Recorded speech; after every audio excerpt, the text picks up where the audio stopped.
you so much for coming on to the Next Step Espresso podcast today. It's great to have you here. That's all right. It's great to be here. Just realised my name is still Handsome Johnny, and I'm going to change that because that just looks. That's fantastic. But for those of the listeners and viewers out there, can you tell us a bit about your who it is that you are and what it is that you do now, particularly as we were just discussing before that you've kind of made a big career change. Usually, yeah. So I'm Beth. I am a CrossFitter. I've done CrossFit for 6 years, and I've also done like a bit of Olympic weightlifting. I dabbled in that quite a lot over the last couple of years, and I've been through a huge journey. Like when I started CrossFit, I lost a lot of weight, and then got really into CrossFit, really competitive. And then it's been a bit of a roller coaster since then. I've struggled with like eating disorders, all sorts of things. And now I kind of do a lot of like body positivity content and talk about like accepting our body while still doing CrossFit and the kind of niche things that happen when you're doing CrossFit and you're in a larger body, especially as a woman, someone that wants to wear what they want, train for health and happiness and fitness. And I'm just trying to encourage other people to do that. And yeah, so that's led me to leaving my job as a teacher literally 2 days ago, which is crazy. But I'm like really happy to kind of move forward into a career where I can help more people than just a classroom full of kids. So yeah. Awesome. Yeah, I mean, so when you say you've left teaching full time to pursue this, is that as in like the content creation and the like ambassadorship of living this life, as you said, body positivity, body image, and for female athletes, the functional fitness space? Exactly. So I've got a YouTube channel which has been doing quite well. I actually got a lot of hate because of a lot of the content that I post, like the body positivity stuff. Thankfully, it's blown up my channel, which is cool. So I've got that, and then I've got I sell some programs online, and I'm sponsored by some brands. So it's got to the point where I need to kind of do this more as a career, and teaching doesn't pay very well anyway. So I might do a bit of supply teaching on the side, but it's just got to the point where I really feel like I'm making an impact in this space, and I want to do more of that rather than teaching, which can be so mentally and emotionally draining, and it's not good for me and my mental health to be there. It's just very hard. I worked in a mental health school as well, and it's very high stress, very difficult. So yeah, it's definitely the right move, and it's very exciting. Yeah, it is. Yeah, congratulations. As you said, if you ever wanted to step back in it and dip your toe in, you can supply teach. And you can do that, for short periods of time, can't you? And then it's not your whole thing, but you still get that avenue. Yeah, I still get to work with kids. But also what I want to do now is go and do some talks in schools about body positivity. And also there's a lot of like, it really annoys me that TikTok has kind of become the old Tumblr, which was the source of my eating disorder as a teenager. And like things like the A4 challenge and like all of that sort of stuff that's been coming out, where you have to like see if your waist is smaller than an A4 piece of paper, or the one where they wrap headphones around their waist and that kind of thing. And I want to go into schools and do talks about how we avoid that kind of stuff and why that can be so bad, and try and impact young people, but on a larger scale, with this message that I have now. So it's still sort of teaching, but not really. No, but I know what you mean, as in like passing that on to the younger generation with this passion that you have. And I didn't even know that those two challenges were a thing. Oh my god, it's mental. No, I mean, because I talk a bit about body image, the majority of which with my clients, obviously more and more content now. But when I was looking into it, about obviously social media playing such a large role, it's funny because your feed is curated with who you follow, and of course my feed is now curated with people who speak about intuitive eating and body positivity and all those things. So I don't see that side of the world, and I can only imagine how toxic that can become. It's so bad. I made a video on it, and because mine's the same, and the TikTok algorithm works, so it feeds the stuff that you interact with. So I interact with lots of similar content to you. So I had to make a new account to make this video about like the toxic side of TikTok and like the fitness stuff, and also the eating disorder related stuff. and it instantly thought I was like a 13-year-old girl, and started to feed me all of this content that was like the A4 challenge, and like stuff about like waist trainers and like wearing corsets, and like eating less than 1,200 calories a day, cutting out carbs, cutting out everything, all of that just in my face. And I'm like, this is what they're seeing, like, and something needs to be done about it. It's literally horrendous. And if they don't know, if they keep watching these videos and interacting with them, they get fed more, then it's just an ongoing cycle that could be really damaging. So yeah. It's hard, isn't it? Because like, as you said there, the algorithms respond based on what you interact with most. And then Yeah. they'll show you content that's similar to that content, or at least content from people who have also interacted with the same content. And it makes me think, well, then as a, as you said, you created a whole new account in order to be able to see that content and create a video for this other account of yours. I'm thinking, well, if the way to reach these people actually wouldn't be interacting with account that's similar to ours. It would actually be interacting with accounts that are the opposite of ours, so that we can get in front of their followers with a different message. Absolutely. Yeah. I've seen a few people do this. You follow Ben Carpenter on Instagram. He's very good. He's done a lot of reaction videos lately, and I think that is something that he's kind of clicked onto, which is when you do a reaction video, then it kind of does feed it to the people that have watched the original sometimes. But yeah, I think there's more work to be done. And some of the stuff directed at men as well, that is like shocking. Like all of the, I'm sure you've heard about the carnivore diet and all that stuff that's and all this like masculinity that's tied in with it, like men eat raw meat, like real men eat raw meat and kidneys, and it's just weird. But there's that side of TikTok is crazy too. I might need to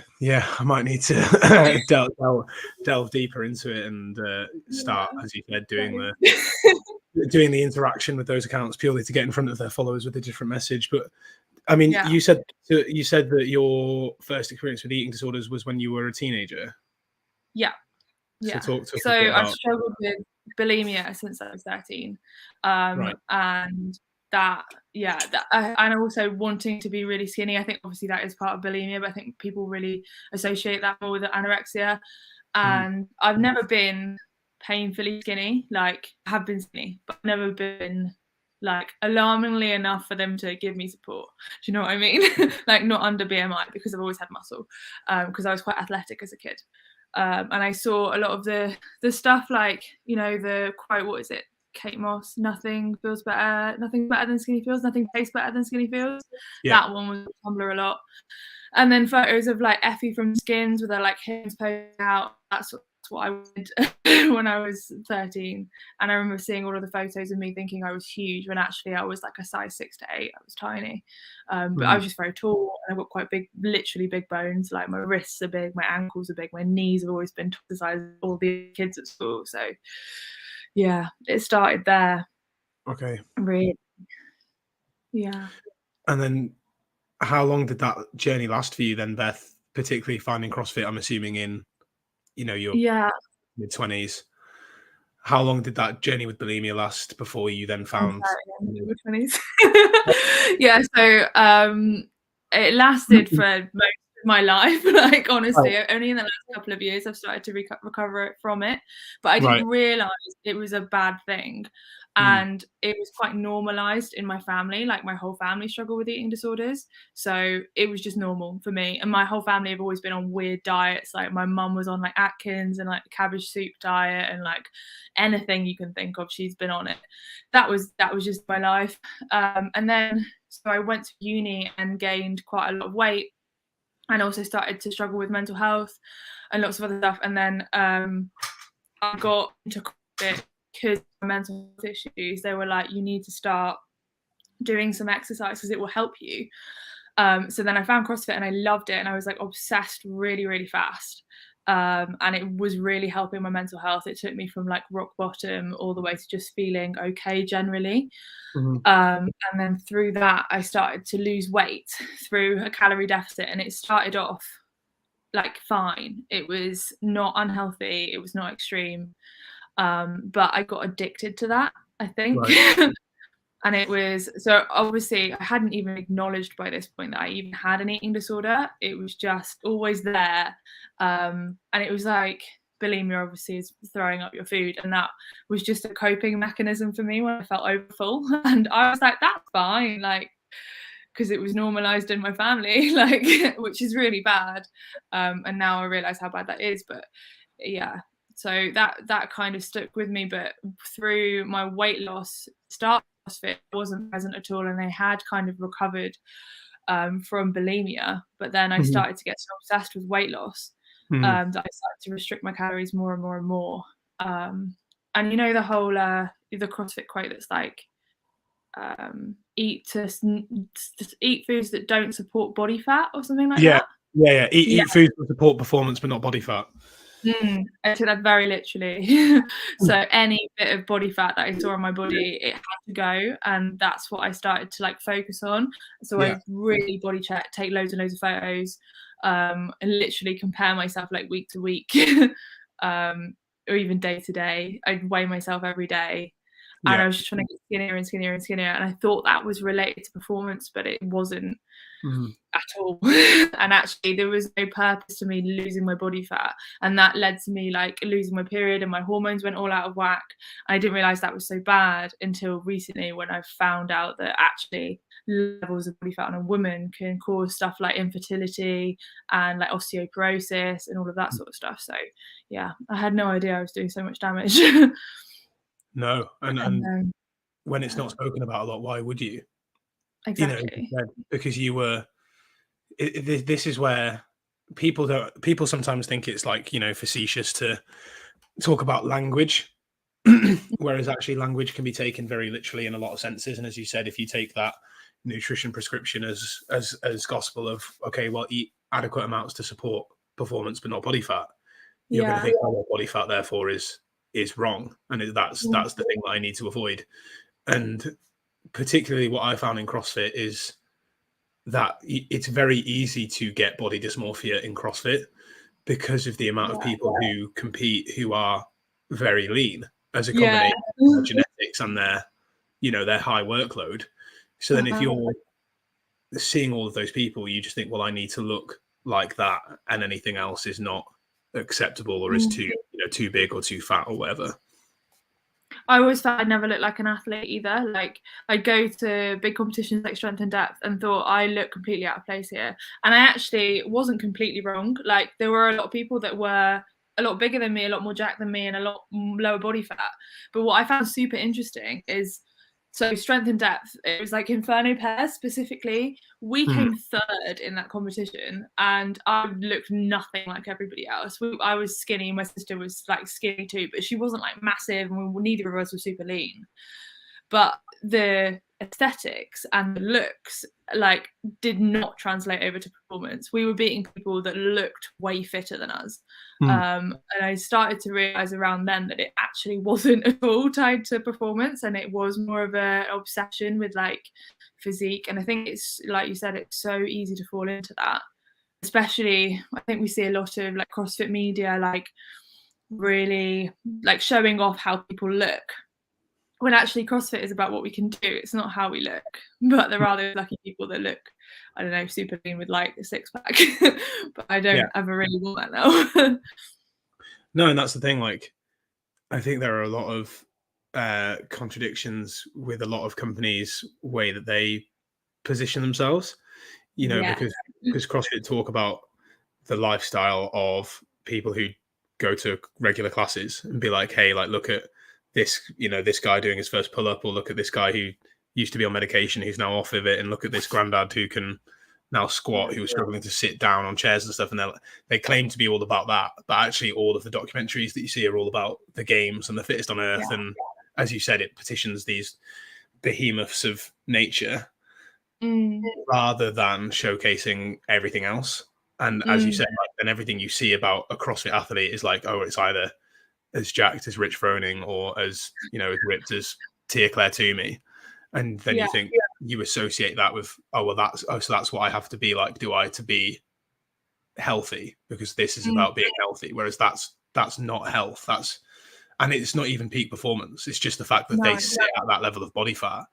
And the amount of people who I used to work with who would come to me wanting to lose weight, and I would just be like, why? Yeah. Why? Well, I was And much it would better be at to improve my performance. And I'm like, you're not going to get better yeah. if you lose weight. You just need to get stronger. And that message is so hard to get across. It really is. I wanted to get under 70 kilos. I think I wanted to get to 65, but the lowest I ever got was 72, and I was really small. And that seems like heavy for a woman, but I've always been heavy. And now I'm 107, so I'm like way up the other end. But I was way better at gymnastics and weightlifting and cardio and literally everything, but specifically gymnastics, which everyone tells you you need to lose weight to get better at. I was better at that at 87 than I ever was at 72. Right. So that's what we need to get across to people, is it like literally doesn't translate over to performance. Like muscle is heavy and we need it. Exactly right. And you're better off getting stronger and fitter than you are sacrificing food in order to make yourself smaller. And it's funny, right? Because you wouldn't call Matthew Fraser big, like, by any means, but he's not the meanest. Yeah. Because he doesn't need to be. No, exactly. And he eats carbs that you've seen, like, feeding the Frasers, I'm sure. Like, he eats, like, cinnamon buns and, like, all that stuff. And actually, when I was going through, like, my recovery journey and I was terrified of carbs, I used that page a lot because I was like, no, like, Matt Fraser eats carbs. Like, you are okay to eat carbs. And I just go onto that page every time I had a bit of a wobble. Like, I was trying to reintegrate all of my fear foods, and a lot of them were carbs because I was on, like, keto and paleo and all that sort of stuff for a while. And then... oh my god, so keto did so much damage to my body. It was horrendous. I went to the doctor because I kept falling asleep anytime I went near a carb, even like a vegetable. Like, I would fall asleep, and they said I'd given myself reactive hypoglycemia, and they were like, you need to stop this. They were like, start eating carbs again. And this is the shit that you don't hear about, right? Because it's like, paleo did a number on my relationship with food for years. So much so that when I became like, if it fits your macros and flexible dieting, it was like, I, just eating pick and mix and cereal because I could make them fit my macros. I've done that too. Like, it was just the opposite end of the spectrum. But going back to your thing about keto, I remember seeing a post the other day about the Carnivore Diet. And they're like, hey, like, I'm on day 7 of just eating mince and salt, and I feel amazing. And I was like, let's I was like, do you? And also let's deeply look into that. I feel amazing, right? What do you feel different about? What's going on and why?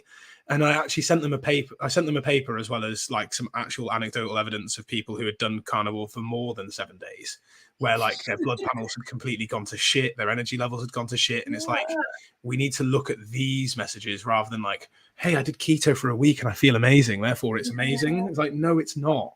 Like, let's look at the long-term blood panel work that happens and then see why this isn't actually healthy. And it's like that. Now I feel amazing eating the way I do right now and living the way I do right now.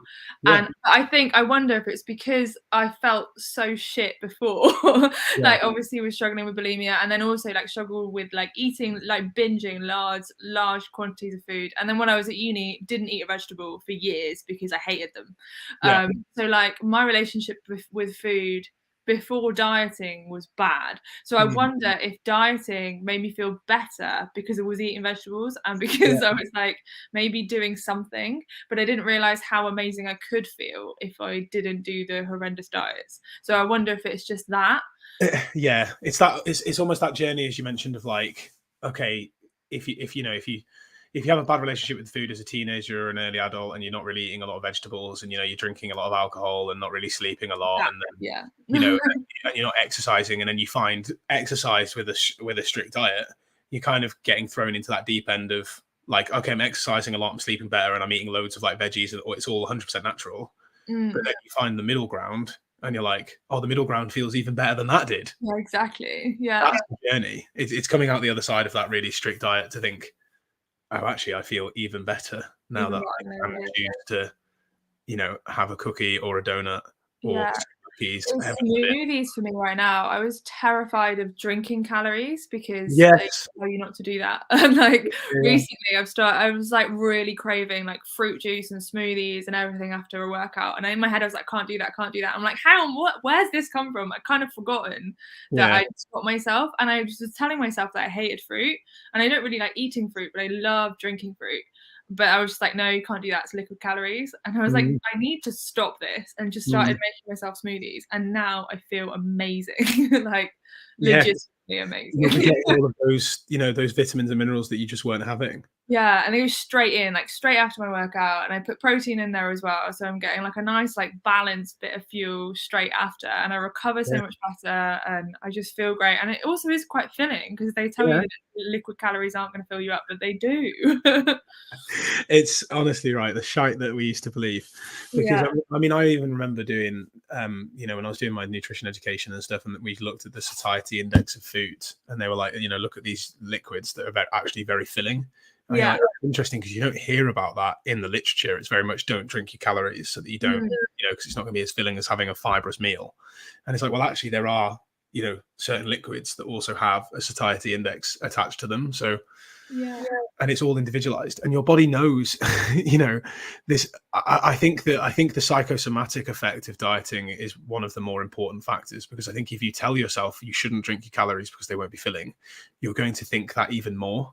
Yeah. Right, versus Yeah. actually just thinking, okay, I really fancy a smoothie. Let's have a fucking smoothie. Yeah. Have a smoothie, and then seeing how your body responds to that, and when you're next hungry, because you'd probably be quite surprised, as long as you're not. Yeah, I have been really surprised. Like I've literally not been hungry because normally I have like 2 snacks in the day, and I've Yeah, just not had the second snack and not realized, and then just like added on extra food because I have to make sure I eat enough, otherwise I will yeah, undereat. So I add on the extra food to like a dessert, which is great.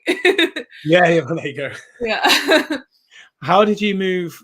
Because I mean, you mentioned about Inferno pairs and the fact that you came Yeah. third, and you were, you looked visibly different, performed better, and you were like, actually, okay, maybe there's not as much of a connection between body image and performance as I thought. Uh-huh. Was that the kickstart of that journey into body positivity for you, or how long did that journey through CrossFit last? Where Well, it's a whole mess from there onwards. because So it's hard. It's hard. I don't think people understand actually how long these things can take. it's not linear at all. It's literally like that for me. So I'll try and keep it brief because there's a lot. There's a lot. Basically, after that, I was like, I kind of maybe do need to gain some weight actually, because I was getting to the point where my performance. I realised that it's not linked, but I got to the point where I was trying to get rid of all my body fat, which wasn't helping. And my lifts started going down. My gymnastics wasn't getting better. All of the things were getting worse. And actually, CrossFit made me realize that I was struggling with an eating disorder around that time. And also that I was getting really obsessed with competing, and that wasn't also helping my journey because I was just obsessed and it was too much. And I was training too much too. And I think that kind of linked in with the eating disorder, like obsessive overtraining. So I started to like attempt to heal my relationship with food, and I did start intuitive eating like you, but that I think because I've got history with bulimia did turn into like occasional binging, which Right. was like not helpful because like taking all of the reins off immediately for me was not effective. It just like opened the floodgates, and yeah, that didn't it helped, but it didn't help. At least I realized. So then I started to increase my calories. I've actually never found calorie tracking inherently bad for Yeah. me. I found Yeah. that my relationship with calorie tracking can be bad. So if I'm like restricting myself on like 1,200 calories a day, that's horrendous. But Mhm. I actually used calorie tracking as a way to kind of recover. So Right. I looked up my total daily energy expenditure, and I decided that I had to eat at least that a day. And obviously I wanted to gain a bit of muscle anyway. Yeah. So I started tracking my calories as like a target. And I did that great, gained a load of muscle. That was when I got to my like 87 kilo, 90 kilo ish. And all my gymnastics were the best they'd ever been. I was really strong. I was feeling great in my body. I was eating carbs again because I started to introduce all of my fear foods in a weird, like, if it fits your macros way of like, well, I'm now allowed that because I've got the calories, but also I eat vegetables. I eat all of the stuff I need to throughout the day. My diet is healthy and balanced. I'm getting the calories I need, but I'm also I can have like a donut or like whatever. And then it was like super healthy. And I wasn't like to begin with, I struggled a bit with like binging and kind of bulimia stuff. But then when I got to the point where I was like kind of tracking and understanding how much my body needed a day to feel good, and using calorie tracking as like a help thing that was like a target, I got to a place where I was recovered and I was totally fine for ages. And then I went on the TV and did SAS Who Dares Wins, and they starved us, and I was eating 800 calories a day for 2 weeks. Really? Yeah. Doing thousands and thousands of calories worth of exercise. Yeah. 6 kilos in 2 weeks. Fucking hell. Yeah. Is that part of the deprivation process to make it harder, or is that They're trying to put you through SAS selection, and SAS selection, they starve you, so they starved us. Oh, right, which I wasn't consciously thinking about the impact that could have on my eating disorder, because I don't know, I just really wanted to do the show. But it obviously re-triggered everything, and from then I really struggled with, I binged a lot when I got back, and I gained back that 6 kilos within probably a week, and then more. So I gained like 10 kilos, and then and my weight pretty much just went up and up and up since then. We hit the pandemic, and I just kind of continued because I couldn't train at the gym.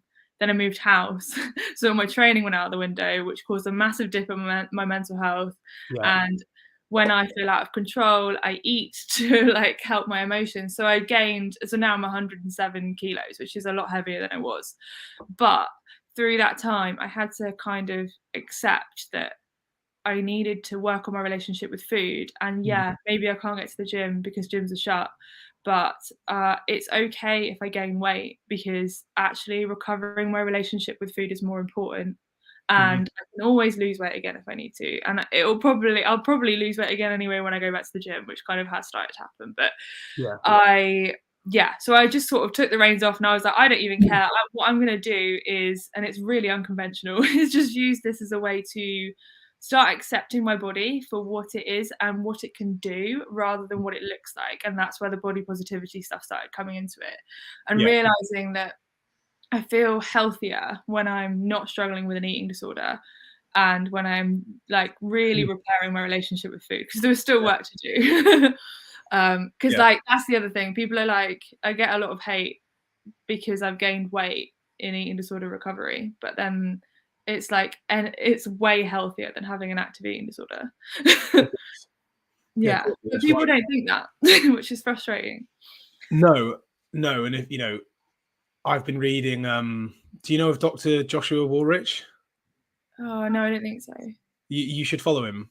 Yeah, he's an NHS doctor, and he outwardly, in his book "Food Isn't Medicine," talks about, again, the power of language. He's like, food can do great things, but it's not medicine. He's like, lifestyle, interventions are powerful, but they're not medicine. And he's like, that's the danger of language. And he also talks about how he created his account originally as a weight loss account, because as an NHS doctor, he was fed the whole being overweight is unhealthy, having more body fat is unhealthy. And he agrees again that there is a correlation, especially over a certain amount. But he also says, if you're going to argue correlation doesn't equal causation on everything else, you have to be consistent. And with the evidence that's coming out of metabolically healthy obesity, with people who have great blood work because they exercise regularly, they eat well, and their bodies are meant to be a larger size, it's like you can't claim that these people are unhealthy. Just like people who are smaller aren't automatically healthy. And exactly. That's what you're saying there, is that like me at a smaller size was struggling with different eating disorders. I even got to a period where I lost my period. That's not the definition of health. No. and so he gets that across as well in the book. So I need to read that book. Yeah. And it's interestingly, going back to SAS, because as you said, from that position where you were like, right, okay, let's make sure I'm actually eating enough food, because that is what a lot of athletes don't do, is eat enough, because they're worried about, oh fucking hell, I can't be burning that many calories. I haven't even had progress on this many calories before, but obviously they've not had progress on that calories because they sabotage themselves continuously, and there's all that whole relationship.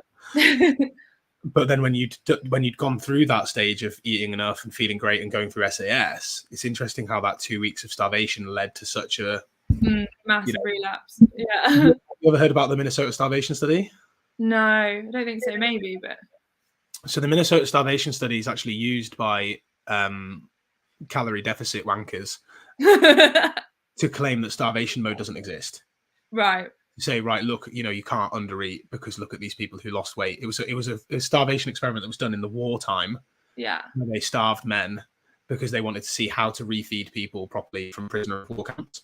Oh. But what happened is that although these men lost drastic amounts of weight, is that their obsession with food went through the roof. We were so obsessed with food. That's one thing. So we were literally, I've got this image in my head. We were like trudging through like Scotland in the pouring rain, fantasizing vividly about potatoes. Yeah. And literally just talking about the best way to cook potatoes and like roast potatoes and chips and like, and we had so many conversations about food and like, what takeaway would you have if you could have one right now? And like, the obsession was real. And then we had like a group chat afterwards and we were literally just posting like everything we were eating. Like for me it was Reese's. Like I was just smashing Reese's like all day every day, those big bags of minis, like but everybody was the same that was on that show. Reese's was my recovery food after years of macro tracking as well. I still eat them. They're still in my diet. I'm so happy. I still, because I have an all-inclusive food nature now, so it genuinely when I desire them I have them rather than having them all the time. But that was the point. So the intuitive eating crowd used that study as a display of how dangerous deprivation can be to someone's relationship with food, because as you said, when you got away from SAS you just went through smashing down food all the time. That's what happened to these men as well. Men dropped out because the deprivation was that bad. Men years later were still eating far more than they required and still this scarcity mindset around food that there wasn't going to be enough because of that experiment. Oh my god. So even after that, so it's been 3 years now since I actually did it. In fact, it'll be 3 years around to the day, which is crazy. But wasn't it? Yeah, I had moments where I was like scared of leaving my fridge, if that makes sense. Like I didn't want to leave home just in case I didn't have food. And I was definitely very obsessed with food for a long time afterwards. But also because I got to the point before that when I was like, oh, I'm recovered. I'm not really like, it's fine. I kind of allowed myself just to eat all of the food because I was like, I feel like I need it. My body's telling me I need it because obviously I'd been starved. Thankfully I wasn't like purging or anything. I was just binging. I just kind of let it happen. But it was definitely that scarcity mindset because I was just constantly worried about being hungry. And even up until very recently, I've been scared of being hungry. Like I only really over the last couple of months realized that it's okay to be hungry and there will always be food somewhere, which was like a massive like mind blown moment for me, but which it seems mental. I'm sure that will sound crazy to a lot of people, but it took me a minute to realize that it's actually okay to be hungry and that there will be food at home when you get home. Yeah.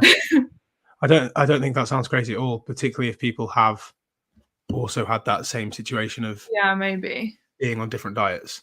I had such extreme hunger for a long time as well. It was very like distressing, and I didn't want that to like come back if I was to get really hungry, even just for a day. And it's that discomfort that then makes you scared of being hungry. Yeah. And then that affects your relationship with normal hunger and appetite signals, right? Because with normal hunger and appetite signals, when you have that, sorry, not normal, but regular hunger and appetite signals, when you have that relationship with food, you can understand that being a little bit hungry is okay and you will be able to get food soon. Even if it's not okay at that current moment. Whereas if you've gone through extreme deprivation, because you go through to where hunger like literally makes you feeling sick, dehydrated, woozy, nauseous, then even the thought of hunger will bring about that same fear. I've not even connected this before. It's really interesting talking about it. Psychology. It's crazy. And also, what's the point on SAS? Because you knew you were never going to get food. When my hunger signals just switched off, I was just like, I don't need food. Like, don't even need it. And that's where anorexic people get to. Yeah. Oh, that also happened again recently. I did have like a mini relapse when I had COVID, and it like just my taste went, and I couldn't eat. I didn't want to eat. My ED brain came back and it was like, you don't need food. Like, let's just not eat until your taste comes back. And I had to really fight that. And that's actually when I started drinking the smoothies more, because I was like, if I can't eat it, I'm going to drink it. And I was literally making myself like 1,000 calorie smoothies and just eating like prepped meals that I had. So I didn't, and chewing was hard. So I was like having soup, because it's just when you get into that mindset, it's so hard to get out of. But thankfully I got out of that mindset like quite quickly, and then my taste came back. Great. It's tough, that, isn't it? Because when we go back to the whole glorification of weight loss for health, you know, I remember seeing posts on my feed of people having COVID being like, oh, well, at least, you know, the benefit of COVID is because I've lost weight, because I've not fancied eating. Yeah. Like, that's not a fucking benefit. Yeah, yes. And it was massively affecting my performance as well, obviously, because I lost my taste for a while. Like, after the COVID symptoms had gone, the taste buds were still not back. So I was training again, but I wasn't eating enough, so I had to really work on it. So yeah, it's definitely not a benefit, because you want to gain your fitness back quickly, and you're not going to do that if you're not eating enough. Tell us about, you know, because with your journey, as you said, it's not linear at all, and no journey is linear, right? And when I was looking through acceptance, when I was looking at acceptance and commitment therapy for, you know, helping clients, because I was delivering a talk about psychological flexibility and how that's important with our relationship with food and our lifestyle habits. Like, as you've said, you've moved house and there was COVID and, you know, lack of gym access and all the rest of it. Like, these are the things that we need psychological flexibility to move through, because we've got to accept life as it is and still take action. But with your acceptance of your body, how do you then deal with weight stigma? Because you mentioned there, like, I've created a YouTube channel and I want to be an activist in this space, but I do get a lot of hate for it. You know, how do you deal with that? Because that's, you know, that's enough to trigger people back into relapse, really. Yes, yeah. Well, I think maybe I've done really well then that it hasn't made me relapse, because I do have people telling me every single day that I'm too fat and I need to lose weight, and people telling me that I should start with a 72-hour fast and that I just need to stop eating, or telling me that I'm obviously eating like 10 cakes a day to look the way I do, and I'm like no, my diet is like really healthy. Like, and I have like maybe some cake occasionally, but it's not my full diet. And they just make so many assumptions based off what my body looks like. And in reality, I am bigger. I am technically in the obese category of BMI, but I also was when I was 87 kilos, and I was super lean. So like, fuck that. But I'm not, I might, to the general population, I might look like I'm like massively overweight, because we have so much like media stuff around us telling us that body fat is bad, but I'm not actually huge. I'm not like to my body. I'm actually like pretty damn fit. Like, I compete in CrossFit. I also like do really well in the workouts in the gym. Like, I'm better on the bike and like the ski and the rower than I ever have been at this weight, which is crazy to me. But it's true. And my gymnastics is still pretty good. It's obviously harder being heavier, but it literally, weight does not translate over to fitness at all. No, because I feel a lot fitter, which is really weird. Burpees are really hard, but the rest of them, like, and there's like a lot of weight stigma. Burpees always suck, but they suck more when you're heavier. I'd rather do like 10 power cleans at like 75 kilo in a row and 10 burpees. Same here. It's why I hate CrossFit Open. CrossFit Open's just never heavy enough and always too gassy. Yeah, exactly. Yeah. Awful. No, that's great though. Actually, negative weight stigma is real, and so you know, the fact that you are able to face that and still create the content and still live that message is good, without it letting, you know, because if you let those thoughts in and it could affect a relapse, and that's what makes me really angry, is that people feel it's okay to make comments about people's size and diet when it's never okay. No, it's none of their business. And also, people know what size their body is. Like, we don't need telling. I don't need some random tell me on the internet that I need to like do whatever with my diet. Like, I know my body. And it's always like, oh, I just want you to be healthy. It's like, well, oh, I'm concerned for you. No, you're not. You're just fat phobic because you've been taught to be. And literally. do you know my blood work? Do you know my cardiovascular activity? Do you know my diet? No. Like, Great point. I had fuck my off. lung capacity tested, and my lung capacity is way above the average female, to the point where I'm in the male bracket for Well, like there you lung go. capacity. Look at My that. heart health's great. My heart rate is like 50 beats a minute. 50 beats a minute. Yeah. Low. And I also had blood work done, and I have like really big red blood cells to obviously carry a lot of oxygen quickly. My kidney function is like off the charts. Like, I'm healthy. And yeah, it's silly of them to make assumptions, but they will, and I'm just gonna let them keep doing that. It doesn't really affect me. It does some days. On bad days when I have like a bit of like body dysmorphia, it affects me. But I just try not to look at the comments. But the other things that affect me are like people at work was really hard, like talking about food and just saying like, oh, that's like disgusting, like I can't eat that cake, oh that's so bad, like all that sort of stuff you get all the time. And like clothes sizes, like I'm a size 18, and there are a lot of fitness brands that don't make shorts and like all clothes generally for people of my size, making the assumption that people that are my weight don't work out, which is stupid. Yeah, thick. Yeah, And also, how do you then encourage people to exercise? exactly. Yeah. Well, I was bigger than I am now when I started CrossFit, so I had to find clothes somewhere. I just got them from like Tesco, and they were really substandard. Oh, poor Tesco. Well, Yeah, sorry, they were really bad though. sorry, FNF, but you need to work on your active wear. Well, I mean, that was like 2016, so they might have improved. Everyone kind of got into the active wear thing, didn't they? Especially around COVID time, when everyone just wore it as their standard wear. That's what I'm going back into now. I'm in like the work from home. It will be active wear here on out. I'm wearing Lululemon shorts right now. I've got my Gymshark on. I couldn't be more fit pro if I tried. Apart from that, my content is far more compassionate and balanced than the average one. Which I love. More of that fitness. I like so much of the fitness space is so like toxic and just, like hateful, and we need a bit more compassion. And I just hate the whole like people saying, oh, it's easy to lose weight, it's just a calorie deficit. And it's like, it's so much more complex than that. There's so many other things that happen in life that can cause weight gain and make it more difficult to weight. Like, let's stop pretending it's easy, because it's simple sometimes, but it's not easy. Well, but that, people just talk about the science and say like, right, this is what the science says. So therefore, if science rules, and therefore, if you're not getting results, you're just not doing it, or you're lying. And unfortunately, like, I was taught that and believed that myself, and as someone who had lost fat through certain means, and but I was never very big. And again, that was my own body dysmorphia from my own small amount of weight stigma I achieved when I was younger, versus also my mum being on a diet and being in a larger body. So I internalized a lot of that, thinking I'm a big person, and therefore when I lost fat and I became a nutritionist, I was like, look, it is just this simple.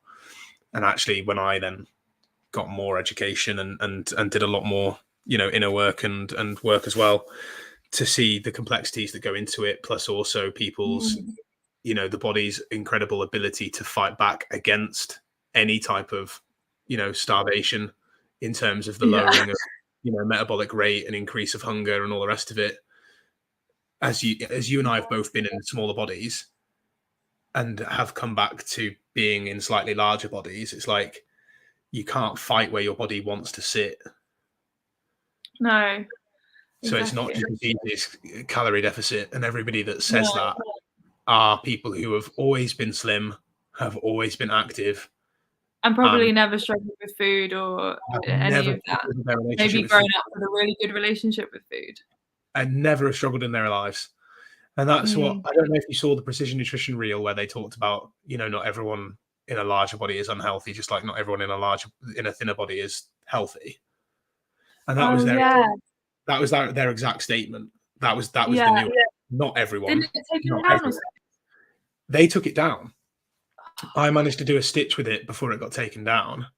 Nice. Maybe that's right. I saw how I believed in it, but they took it down because of the amount of comments underneath it from fit professionals that were negative. Yeah. And I even had comments on mine being like, no, you guys just tried to be woke and it didn't work, from like people who were like slim fitness professionals. And I was like, yeah, a lot of the people that give me hate on TikTok are fitness professionals. what are you doing? You know, Yeah. you're claiming to want to improve people's health, and all you're doing is lacking empathy, showing And just understanding. Yeah, lacking empathy and understanding and compassion, and just actually just being a bellend. Yeah, yeah.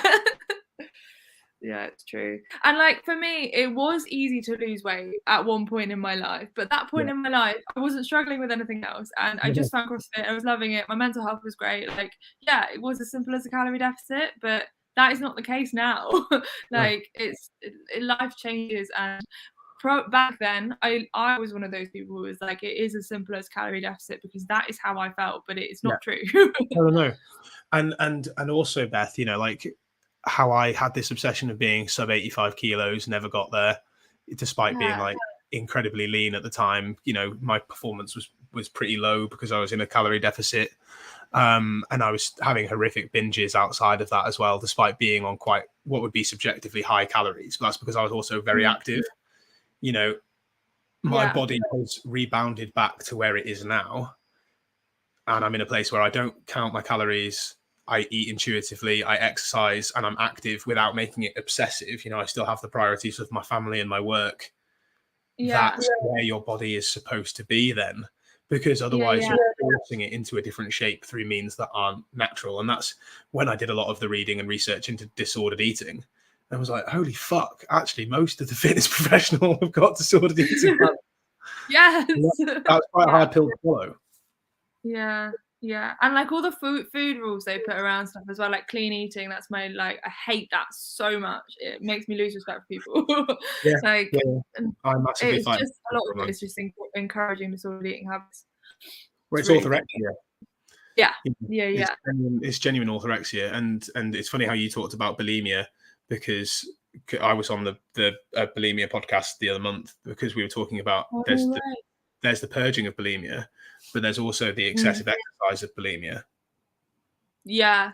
That's also a thing of like excessive exercise and under eating in fear of weight gain. I kind of didn't realize that. Well, I think I did, but thank you for confirming that, because like that's frustrating, because I was definitely struggling with that when I was like, oh, I was like totally recovered. I wasn't, because I was over exercising. So well, let's not